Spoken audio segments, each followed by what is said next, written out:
that we witnessed today in relation to the resignation of the Taoiseach. We in the Communications Committee were told we had to rush through a report on the future funding of public broadcasting, and I think it was shameful the way it was done. That was a draft report with not a full discussion on it yet to be had, and we rushed it through. The key, and I think for most people out there, the key and significant mechanism that's contained in it is giving revenue the duty to collect the TV, what planet most of the people in this dial are on. But if you say to those out there who are really the ones hurting most in terms of trying to pay for taxation, whether it's property tax or other forms of stealth taxes like bin charges, that now the taxman is going to take your TV licence out of your salary or out of your social welfare, you are really about to punish them. And I hope this comes back to bite you many times in the bum when it comes to the upcoming election, whenever it happens. Because revenue collecting the TV licence, it was originally down in the document as a household charge, but I think the committee copped themselves on and realised how sensitive that would be. €160 per home, regardless of what device they use to look at the broadcasting media, whether it's an iPhone, an iPad, a laptop, a tablet, a computer or a TV. And exemptions only for OAPs who get it when they're over 70s and other social welfare recipients.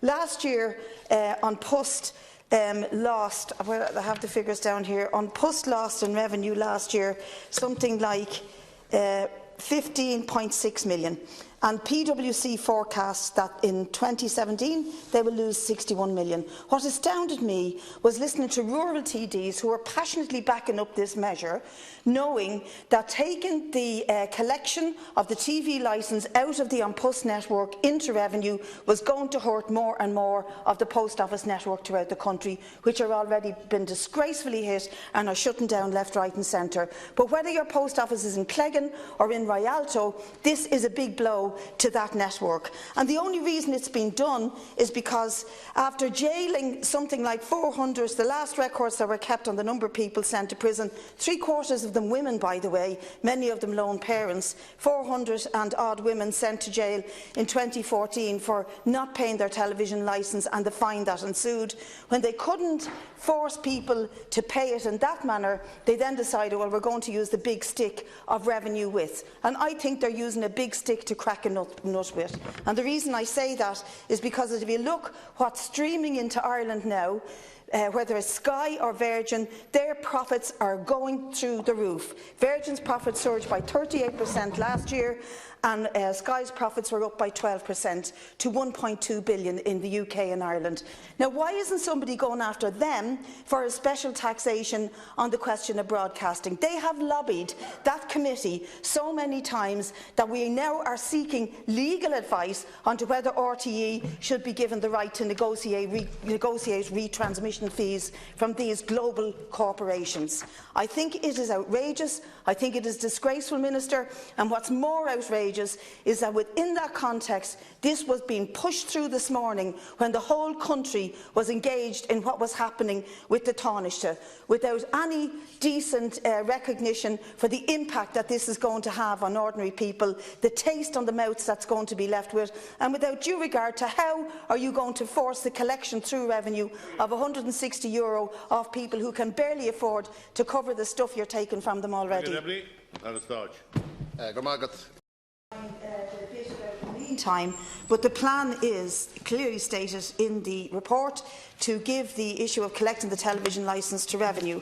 And I'd further point out to you that in the report it also is ambivalent about whether it will give the right to collect retransmission fees to RTE from the likes of Sky and Virgin, whose profits I have just quoted to you, who also retransmit a lot of our GAA games and Indigenous programmes. So this is like really really trying to, again, put the blame and the responsibility and the financial onus back onto the ordinary people who consume, whether it's through a laptop or whether it's through an iPhone or an iPad. And I think it's outrageous, and any argument that we need to up our game in terms of collecting revenue is not acceptable, because when you look at what you have done with the finance bill, with the taxation levels for the likes of Apple and REITs and vulture funds and the construction industry, who get away with blue murder in not paying their fair share of tax, you cannot justify loading it onto ordinary people. The most extraordinary thing, though, in justifying this